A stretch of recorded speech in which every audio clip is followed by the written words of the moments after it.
જય માતાજી મિત્રો, અમારા નવા બ્લોગમાં તમારું સ્વાગત છે। તો મિત્રો જો અમે પચકવાડા આવી ગયા છીએ। અમારે 2 દિવસ રજા હતી એટલે અમે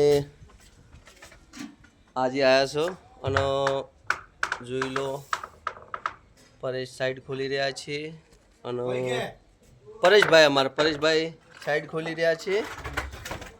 હવે જોજો વાગે ના પછી ચણતરનું કામ ચાલુ કરવાનું છે। અમારા મિસ્સરથી મુકેશભાઈ અને અમારા ખોડણાથી અલ્પેશભાઈ બંને કારીગરો હાજર થઈ ગયા છે।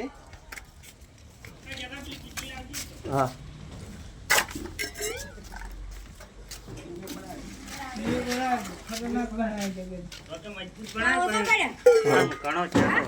ચા તો છે। તો જય માતાજી મિત્રો, અમારે ટૂંક જ છે એમાં ઢાબુ ભાજી ભરવાનું છે। શું કે પરા? તો મારા નવા બ્લોગ આવતા રહેશે અને અમારે આઈડીને ફોલો શેર અને કમેન્ટ કરતા રહેજો। જય બાબાજી।